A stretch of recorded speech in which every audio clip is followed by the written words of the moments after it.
Hi, this is Dean with the Conflict Podcast. Today I have Ranjit Singh. He's the head coach of the Wolverhampton Wrestling Club. We're currently at the Sikh Gurdwara on Cannock Road. It's where the classes are held. At the end of the podcast, Ranj will talk more about the times and the classes and stuff like that and all his social media if you want to get hold of him. Welcome to the podcast, Ranj. Thank you, nice to be here. Okay, first of all, Ranj, it's strange calling Ranj because I've always referred to him as coach, and most people who meet him or is in a room with Ranj will tend to always call him coach because he coaches all over the West Midlands and a lot of other places. First of all, not just as a coach, I want to talk about the history of Ranj and the Wolverhampton club as itself, because Ranj did tell me that the club started in like 1972. That's right. I just want to talk a little bit about that.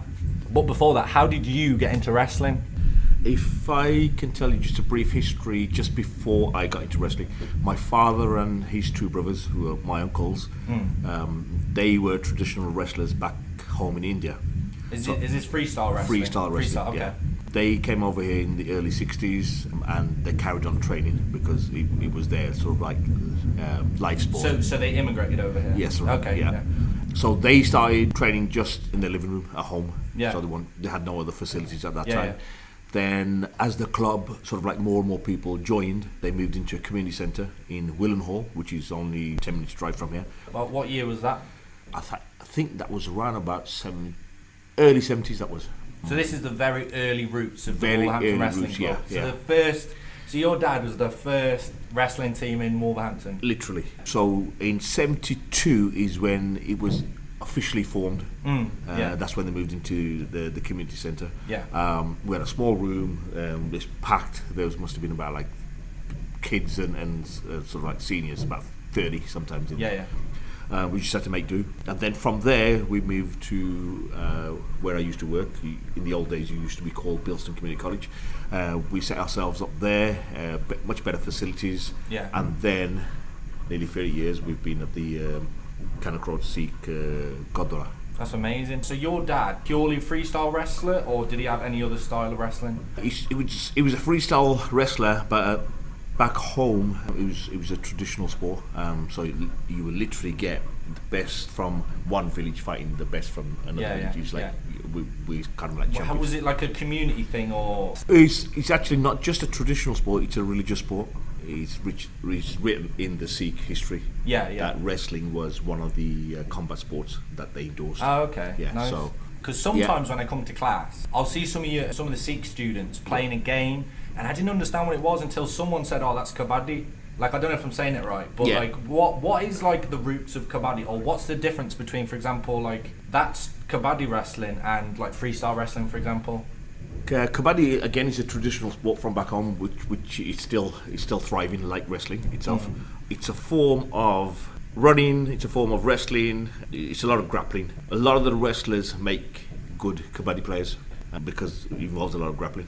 We've trained a lot of kabaddi players here, even guys who have won sort of like world titles. So if they come from back in India over here just to play some tournaments, the local guys who arrive here, they will train here with us. The funny thing is I have another friend who comes to here, and he's another student of Ranj's.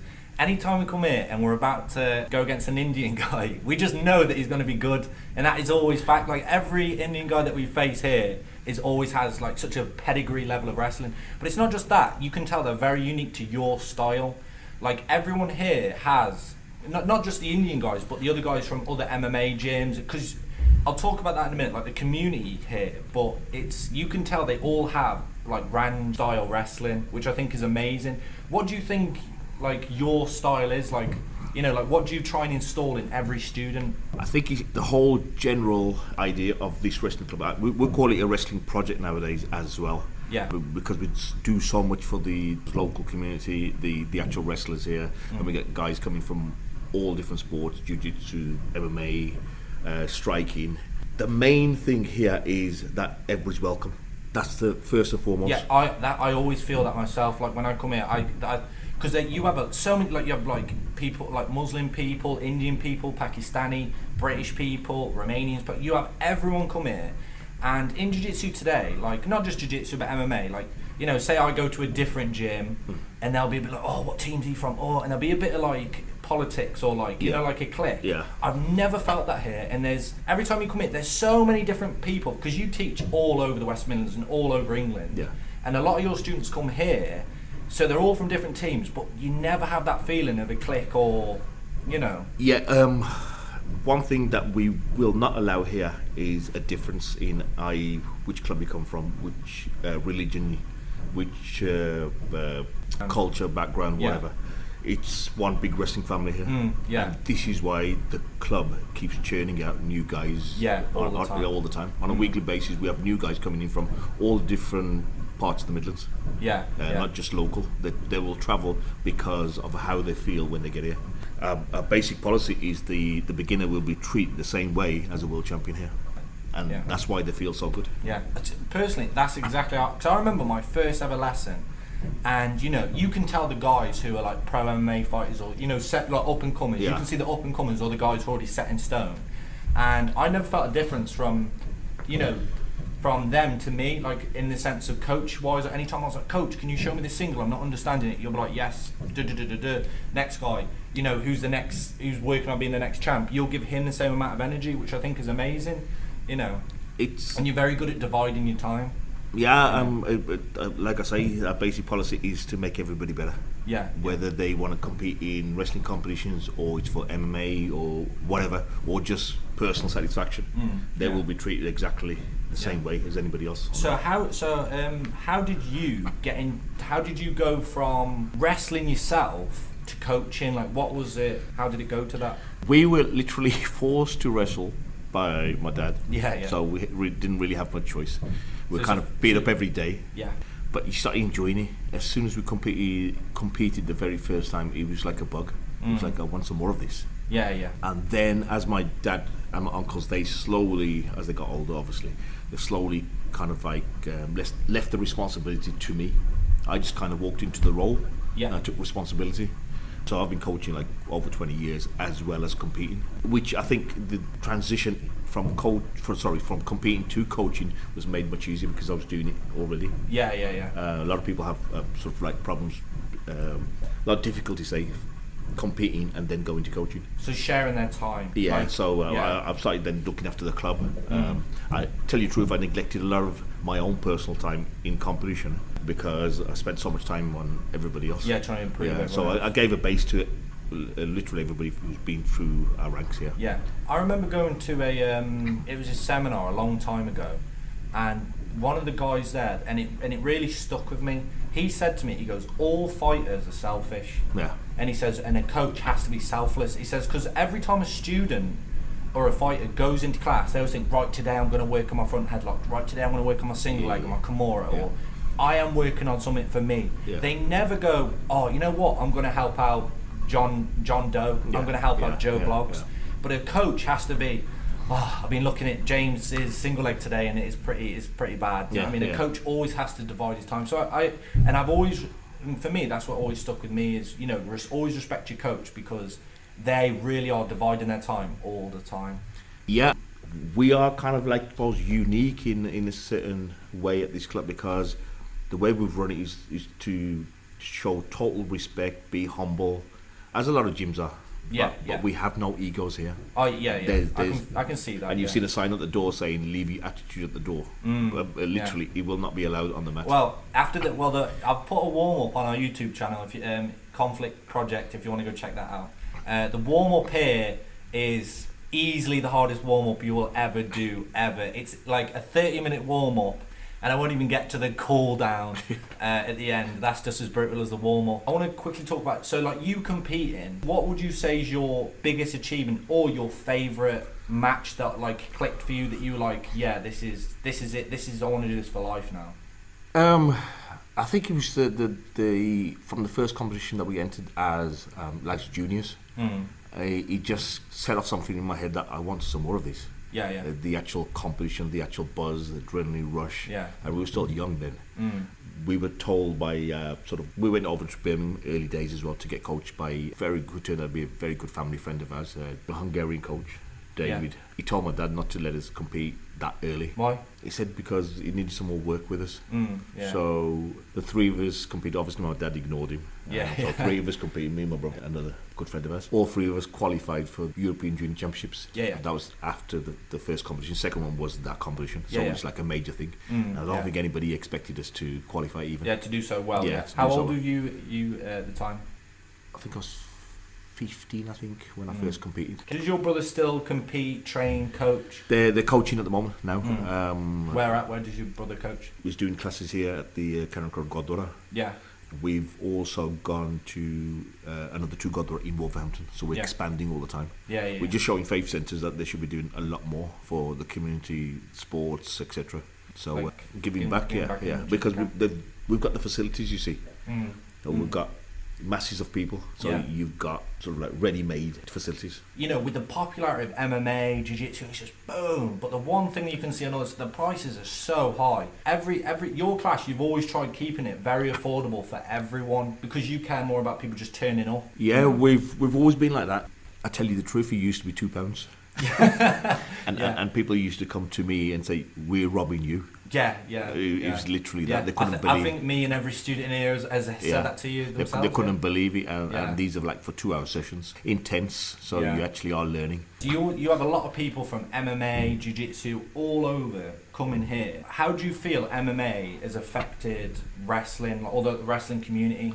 MMA, to tell you the truth, has been a kind of a blessing for wrestling in this country. Yeah. It took a bit of a sort of a downward slide over recent years, and MMA over the last 10 years has brought it back up because of the demand for.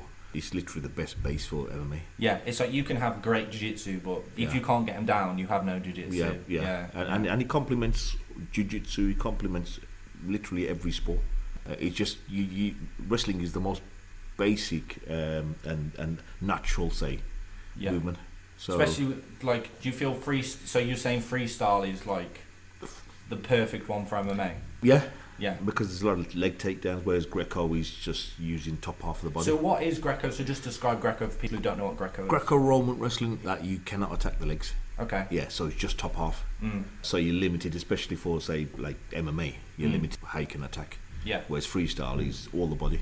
Yeah. And in MMA now there's a lot of leg attacks, takedowns. Is there any, like, for example, just in the wrestling community, is there anyone who feels that, like, for example, in jiu-jitsu you've got gi and no gi, and then the guys who wear a gi are like, no, gi's the best, and you got guys in the no gi going, no gi's the best. Do you ever get that in the wrestling community where people are like, oh, Greco, if you don't do Greco, it ain't real wrestling? Or do you get people who are like, freestyle is the best? Or no, never ever heard of it. They just get on with it. They get on with it because it's 2 different styles, but there's total respect for each of the style, because they know it's very tough. Wrestling is definitely one of the toughest sports out there. Yeah. Another thing as well, so with MMA and stuff like, do you feel that, you know, the popularity of MMA, you know, it's boomed wrestling and, you know, it's kind of brought it back to life? And obviously a lot of your students now are not just wrestlers, but they're MMA guys too. Yeah. Do you feel that your style of coaching has changed because of MMA? Like, do you feel that, you know, for example, like you've got people like, you know, not just trying to get to the back to suplex head, trying to get to the back to jump on it to rear naked choke, or, you know, there's submissions involved now. So, like, do you feel it's changed, like, your way of coaching wrestling for MMA? You see, I encourage, or not just encourage, they have to, my MMA guys have to wrestle. Yeah. It's the free flow of wrestling, which is very useful in MMA. But I also run sessions which are solely devoted to wrestling for MMA. Yeah. There's a slight difference. Not every coach can do that, tell you the truth. I've seen a lot of wrestling coaches who will teach just wrestling itself, but there's little things in wrestling which are just useful for MMA. Yeah. But freestyle wrestling they have to do. And the other thing is, I also encourage my MMA guys, if they want to step up levels, that they have to compete in wrestling. Yeah. One of your students, Will Jones, I want to get Will on the podcast soon as well, because Will's a great up and coming. I've seen that he did a wrestling comp recently, and he did fairly well. I know that he went against a really high level guy, but he did well. And but that's the thing about Will, he's willing to do anything. Like, he will compete at anything, and he's got the heart of the line, and he's constantly competing and training. Any class you go to, Will is there. 100%. Will competed in his first wrestling competition only a couple of weeks ago. Did really well. He actually met the top guy in his division, the first one. But so my pre-fight talk to him was, this guy's good, but you can beat him, obviously. So I only told him later, this guy's the best guy. Yeah, Will said that exact thing to me. He goes, I had no idea this guy was like, he's won this, he's won that, and he goes, no, it's me. And I'm like, yeah, but Will, like, you train all the time, and he's still willing to get in there. But I feel that's definitely. Do you feel like that's down to your coaching? Like, it's small steps, obviously, building, especially not just MMA guys, but wrestlers themselves. It's small steps of getting the basics right. Basics wins your fights, and we really work hard on the basics. I don't want you to be watching YouTube and somebody's done a triple backwards somersault, etc. And that looks really fancy. It looks glamorous. Pull that off in competition is very rare. So let's get down to the basics. Let's see what makes you win fights. So another thing as well, you've been coaching for over 20 years and training, for X number of years. How do you feel that, for example, from back when you first started to now, like the single leg, for example, it's like a staple of wrestling. What has changed with the single leg? Because the single leg is just a single leg to me, but to you, do you feel the single leg or like the fundamentals have changed much since when from your dad's era to now? I think it's progressed in the sense that it's just become a little bit more technical, the setups. So it's more free flowing. Obviously my dad did the traditional wrestling freestyle, but that was maybe at a little bit of a slower pace than sort of like happening on the mat right now. But it's like a physical game of chess. You just trying to work out the guy's next technique or next move, and you countering that, defending it, etc. So I think the setups obviously are the most important thing. Everybody knows a single leg. Like you say, it's like the single leg's a single leg, but it's how you set that single leg up, the difference. And the minor detail, you put it on it or you can't. And it's that minor detail that your coaches are sort of like explaining to you what makes it work for you. Now, another thing as well, I'm not just talking about techniques from your dad's era to now. What about wrestlers from back in your day or your dad's day to now? Do you feel there's been an improvement, or do you feel that about wrestlers from then to now? Let me see how I can put this nicely. Back in the day, they were just toughened guys. Real raw toughened guys. You can put them through anything. Now, let's put it this way, maybe the training's become a little bit more technical, so you have to move with the times, but as in the sort of the solid guys, they're like monsters. Don't get me wrong, there's a lot of tough guys out here now, but if you just compare the two, they come across a little bit softer. Okay. Don't take that to heart, anyone. Another thing as well, I get it all the time, and you probably get it even more, especially way back then, but pre-internet and stuff like that. You got the WWF, the WWE, the fake showboat in wrestling. Do you feel that had a positive or a negative effect, or how do you feel that? Because anytime someone says, Dean, what do you train? I go, I train jiu-jitsu, and I say, I'm going to wrestling tonight. They're like, wrestling? You do wrestling? I'm like, no, but like Olympic wrestling. They're like, you're in the Olympics? I'm like, no, like I'm not. It's just like, and you're trying to explain what wrestling is to someone without them thinking you do that fake stuff, quote unquote. Well, we had this problem from early days because freestyle wrestling or amateur style wrestling wasn't really known. Especially in the UK. So anytime you said wrestling to anybody, it was the same thing. You do WWF and etc. And we had to go through the same conversation to every person that you met, telling them exactly what it was. And we knew it came to a point where we just knew we had to have that conversation to make them realise this is not the same wrestling that you think. This is like an actual sport. Itself, And then obviously as time went on, social media, etc., everybody knows Wolverhampton Wrestling Club. Kind of a hidden gem at the end of the day because we're based at Inner City Godwara.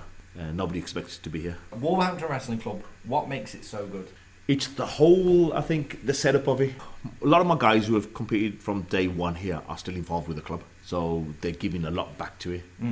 They realise what they've been through, they had the experiences, and they're putting a lot back into the coaching. We got kids classes starting from the age like 4 onwards. So we've got hundreds of kids. And you need all that help, as many coaches as you possibly can, to stay with the club, to keep churning out new wrestlers all the time. Keep evolving, because we've been running nearly 50 years, and that's a long time to sustain a club. So what year will be your 50th anniversary? It will be in 2 years' time, in 22.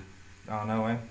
Commonwealth Games. Yeah, that's amazing. So what year did you move to this location from the? Because it was a community centre before. That's right. Yeah. And then about 30 years almost. So it's still the same name. It's just different location. Different location. Yeah, that's all, you came here. Yeah.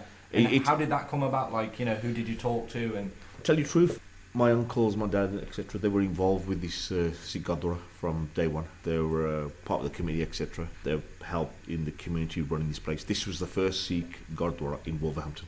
Oh, was it? Yeah, No it way. formed in 1966. So there's a lot of history. There's a lot of history in this here, place. yeah. Yeah. And obviously, because they were all sportsmen, we moved the club to here. Okay. And we started training here.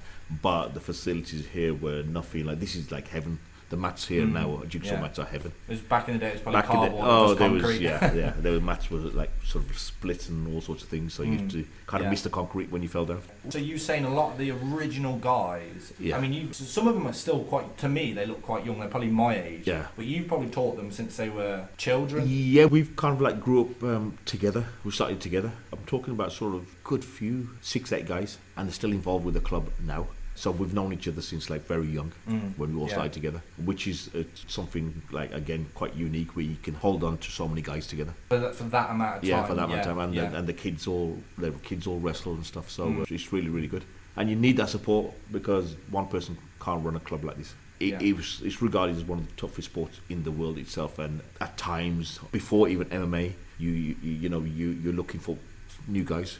To keep the club turning. So do you think that's what brings that sense of community from those guys that you've been teaching from kids, and they're still training now? Yeah. Do you feel do you think that's what brings that sense of community? Because it's almost like a small family, really, isn't it? It is, yeah. And then even people like me, train from another jiu-jitsu gym or another guy from another MMA gym, do you feel like, when I come in, I feel that sense of community amongst you guys, but I also feel part of it. I also feel like welcome and, part of it. Do you feel that's what built that? Yeah, it's got to be because collectively it's work from everybody together. I oversee everything. Yeah. I'm the one that dictates what happens, etc., or lead the way in a lot of our incentives. But it's a big family thing. I mean, you're involved in it. It's like Will's involved in it. It's everybody from every different background that you can think possible, and you've seen it. And there's even a lot of like for example, what you're saying about you've got students who are children. Yeah.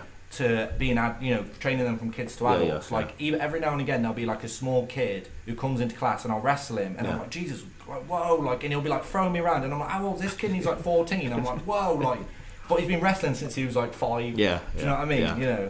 So I'd hate to imagine what he'd be like when he's like 20, 22, when he's a real man, when he's fully developed and stuff like that, And I think, like being in tough and sport like this as well, it gives you so much growing up. It gives you all the sort of like the life skills, the social skills. It shows you how to be respectful. You're being humble. We got so much respect on the mat. You've seen it for anybody who steps on this mat, whether it's a beginner or like I say, an elite sort of wrestler or MMA guy. There's so much respect between the club members here. You also do a lot of stuff like, I want to go back to the community stuff as well. Yeah. You also do a lot of like functions for schools, religious festivals and stuff like that. Yeah. What gave you the idea to do that, to push wrestling into that? I think I've just got a passion for it. All my life, still got it. There'll be a problem if I lose that passion, but it's the passion that drives this club forward. We just want to spread the word. We're giving so much back to the community itself. I mean, for kids, this is the best sport you could do. It's the most natural thing.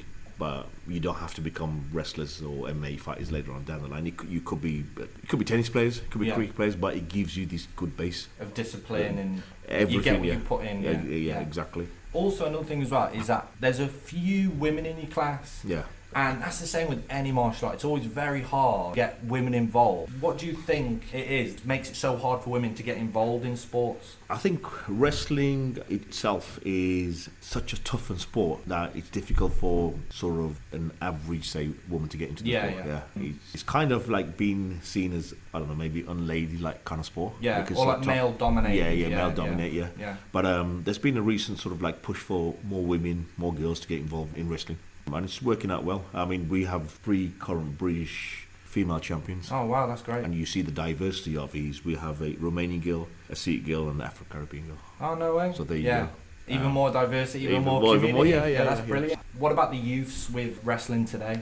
Because obviously as women get older, maybe they find it harder to get into different sports and that. But obviously you want to push to share that with male, females, and share it with everyone and anyone. Do you think it's easier for girls to get into the sport if, let's say their parents got them involved earlier? Our junior classes, one stage recently, half the junior class was girls.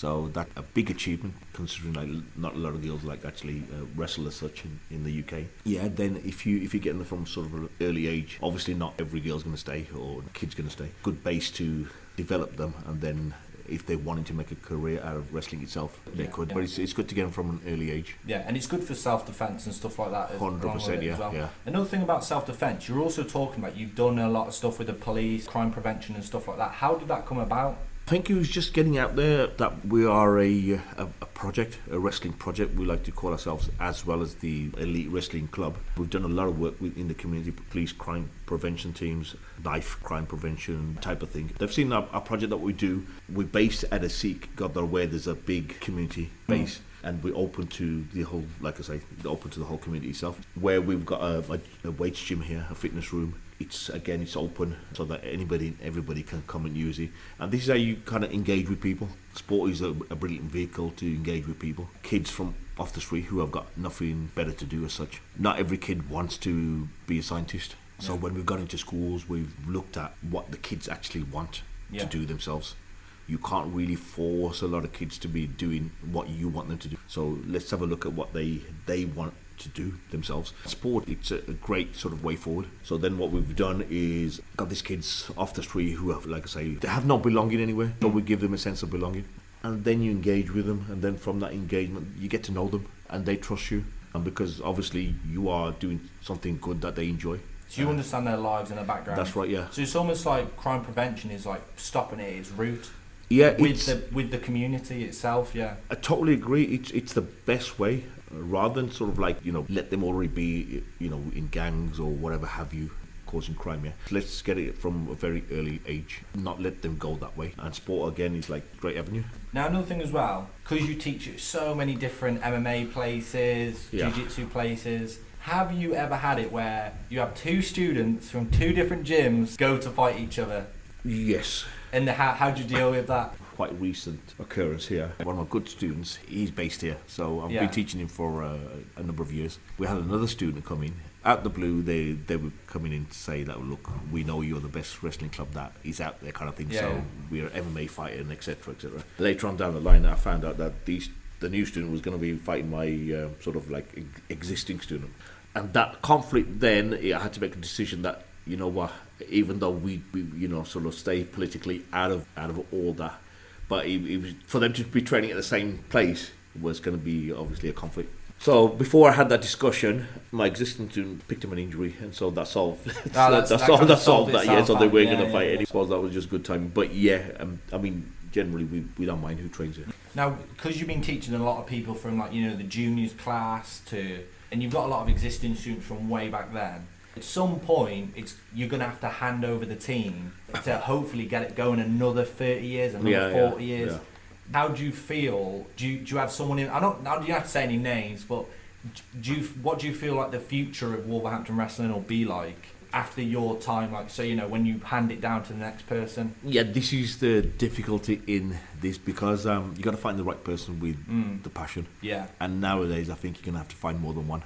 At the moment, I'm driving this club forward in a big way, in all sort of different angles and places, and doing good. Yeah, this is the problem.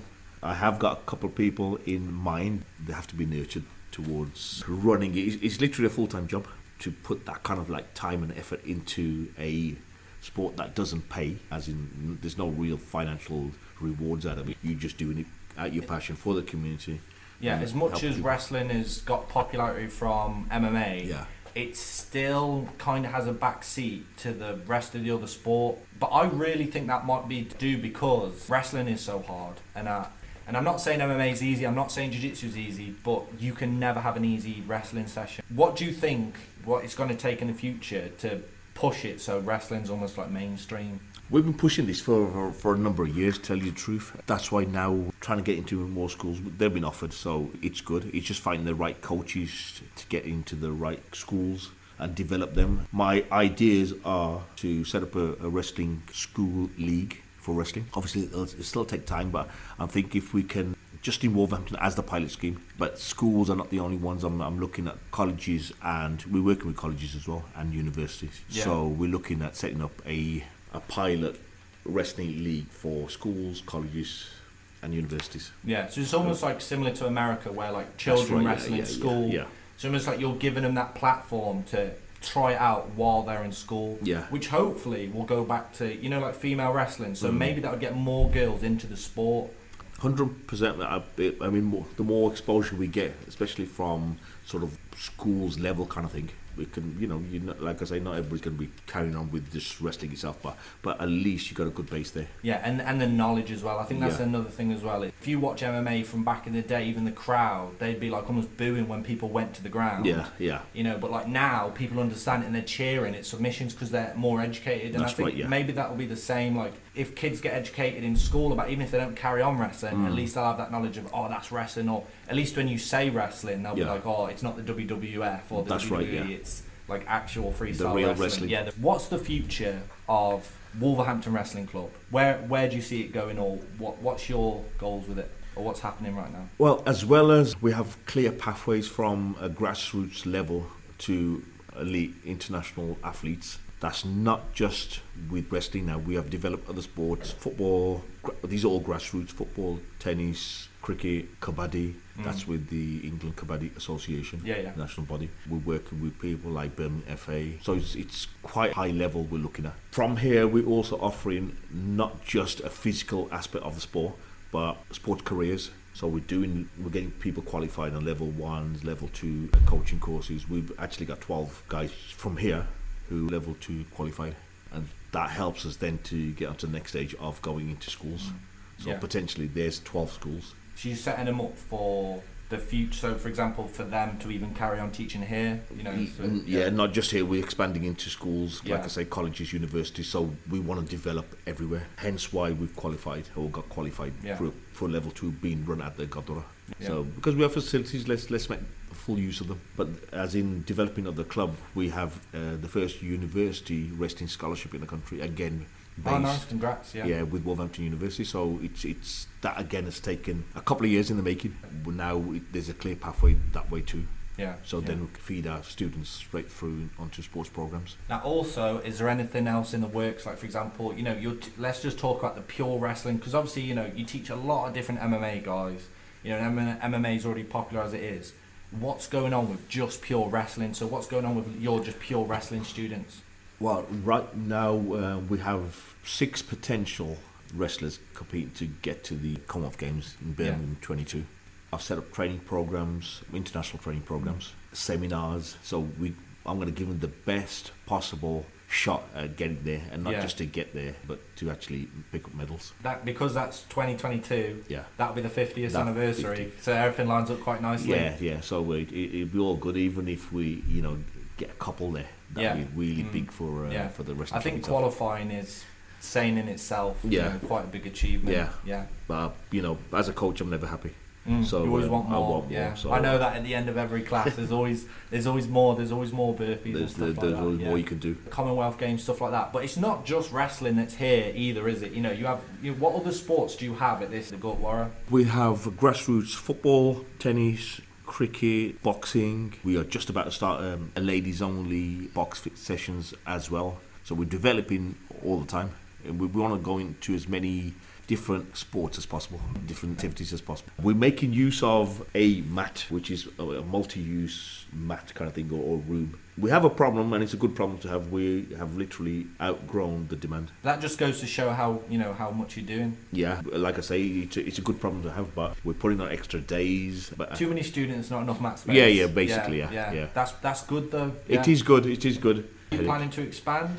We're hoping to. We're working with different sort of like organisations. Wolverhampton Council have been brilliant. They're fully supporters. Sport England, like I say, Birmingham FA, Wolverhampton Wanderers, Football Club. We got no end of support right now at the moment. It's just basically because people have been here. The sort of West Midlands Head of Diversity and Inclusion, police, they're working with us and so fully supporting us in what we do, because as a project, is more than just wrestling, and they can see that, and now everybody's jumping on board. Everyone's saying, coming together, you're coming together. So telling me earlier you have a wrestling project for people with autism. To be truthful, we've been working with kids with learning difficulties for a few years. It's through parents who have been involved with the wrestling club, and it just came about naturally to helping them in multi-sports, in wrestling. Another engagement tool that we've used. and it's just so much fun for them. And you know, when you see a smiling face, it's brilliant to see. And so the wrestling club has developed in all different areas. Another project that we're setting right now is a mental health support group from the Godora, which should be up and running in the next few weeks. But it'll be sort of like an example, a support group for every other, not just Sikh Godora in the country, but every other faith centre too. How does that affect you as a coach? How do you channel that into a different type of teaching for someone who might have a harder time processing it compared to some of your other students? Your approach, once you understand and had a lot of experience with autism, it's a much softened approach. You just have to break down your communication with them, whereas like mainstream, they'll sort of pick it up more quicker in a way that you're used to telling them. Yeah. It's just a different way of communication, and you just have to soften it. So there's nothing harsh about it. You understand it, you understand them, and if they have problems communicating with yourself, you just be more patient.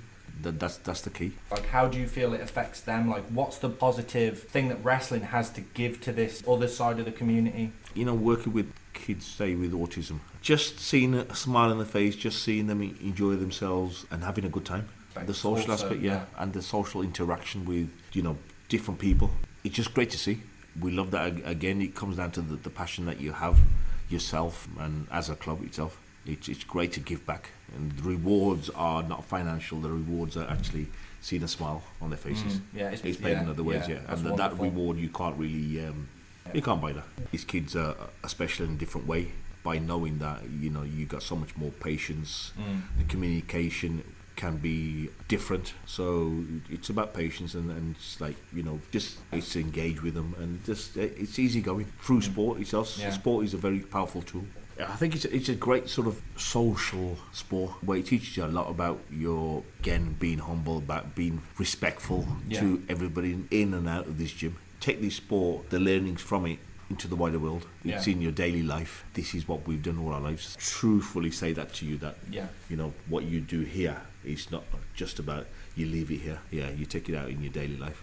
I've never met a person who hasn't sort of, you know, had that conversation of saying it's not been better for them. It has had a negative effect on their life. No, nobody that I've met in my life. All right, well, thanks for your time, Ranj. I'll see you in class. This will be the last time I'll ever call you Ranj as well. From then on, it'll just be Coach. Say some of your social medias, Ranj, and then, you know, where people know how to contact you, or if they want more information on the wrestling classes or any other sports you just said, more information about the autistic classes. Our website is wolverhamptonwrestlingclub.co.uk. Facebook is, again, the same, Wolverhampton Wrestling Club. Our Twitter account is WWC_wrestling. Instagram is @Wolvo Wrestling. So that's WOLVO Wrestling.